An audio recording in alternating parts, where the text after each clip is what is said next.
Good afternoon. My name is Yourell. I'll read their symbols that I was given: IIJJKKLL. But their names are Charlotte, Alice, Vivian, and Grayson.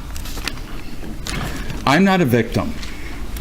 It's very hard for me to stand up here and to be talking about a victim when I don't feel like a victim. My children are the victims. Other people were victims. I'm a beholder. And I feel I'm a beholder of the darkness and the evil, but also the light and the good of the aftermath of the act of violence that Mr. Brooks brought upon the community that evening. Let's talk about, this is a Christmas parade. A Christmas parade that I have attended many times. My oldest daughter, Charlotte, has been a part of the extreme dance for many years. She was there handing out candy along with my son. At that time, I did not know that he was handing out candy. But I knew that my two other daughters were a part of the teams. They were part of the junior team and the mini team. I sometimes walk into the parade. I do not like walking in the July 4th parade because it's too hot. Okay, I'd rather walk during the Christmas parade when it's a little bit cooler out. But at that time, I texted my mom and said, would you like to come? I was not supposed to be at the parade. I was supposed to be up north hunting that weekend. So I decided to stay back. Decisions that I reflect upon and think about how I became in that spot off of Wisconsin Avenue on that day. So my mom texted me and said, yes, I will come meet you. So I was not, and if she did not do that, I was going to text my oldest daughter, Charlotte, and say, I'm going to meet you in the staging area, and I will come walk with you and hand out candy. So I was standing on Wisconsin with my mom, and to say now about this parade. Now this is about children. The Christmas parade is about children, about happiness and love. That evening, if people remember, was very cold and windy, very bitter wind, where sometimes that wind gets you and you're almost just standing there. But even through that coldness and the bitter wind, you can really, truly feel the happiness within the crowd of the parade. And I thought about that. And it's just about, I knew that possibly around the corner, standing over on Wisconsin, that eventually the extreme team would be coming around that corner and I'd see them.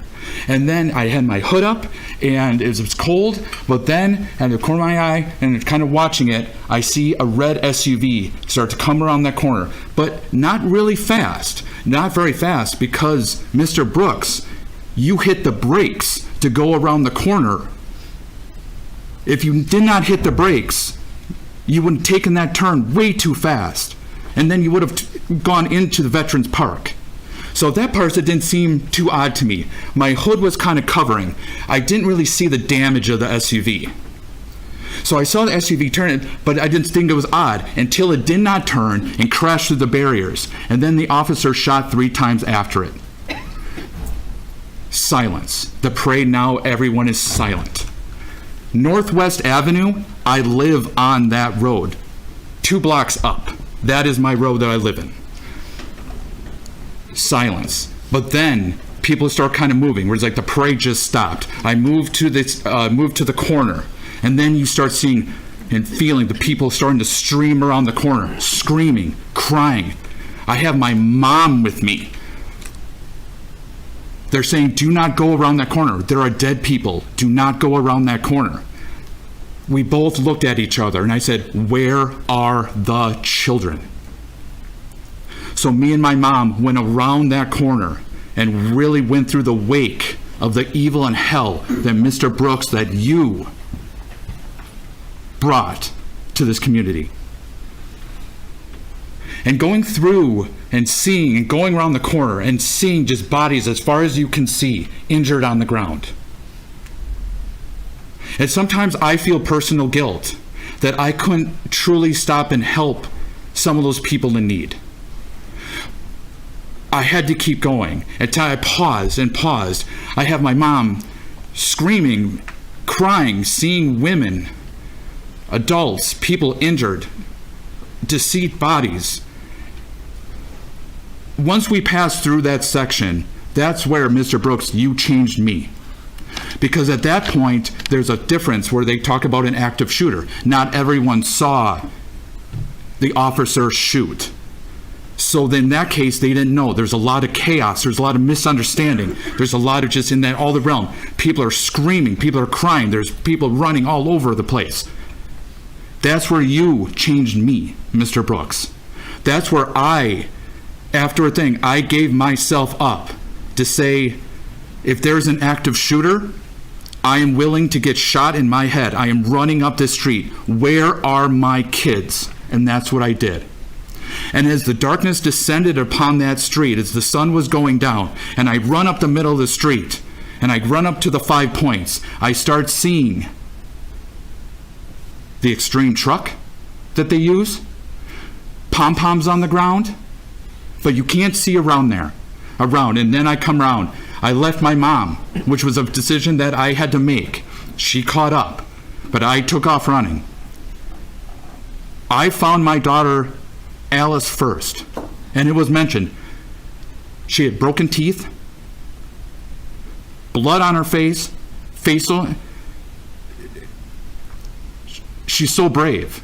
When I came to her, I screamed her name 2 to 3 times. There were people around her trying to help her. She looks at me and she goes, "Daddy, I'm okay. I'm okay."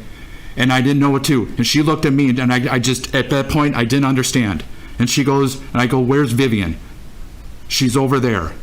And I look around and there's my youngest daughter over by the side of the curb, motionless. Her limbs weren't moving, but yet her body was shaking uncontrollably. So I went over there to help there. And from my daughter Alice, I learned that my son, for the first time handing out candy, was in the parade. I did not know that. I was also told by her that Charlotte, my oldest, was there, and she was injured. You did this. They weren't the only ones, the children. This is a Christmas parade about love and happiness, getting ready for the holiday season. I'm sitting in the other room watching other statements and watching you roll your eyes to people's powerful statements. The hurt that people have in their souls. And you're rolling your eyes at them and making facial expressions. If I look around this room, no one else is wearing a mask. What are you hiding from? You're wearing a mask. I don't see anybody else. Forgiveness. I do not forgive you. I do not forgive you because I have not heard these 3 words from you through this entire trial. I am sorry. Not once. Not once have I ever heard anything. What I've heard you do is be abusive. Abusive to the judge, abusive to the prosecution, abusive to the witnesses. And I think that's what you have.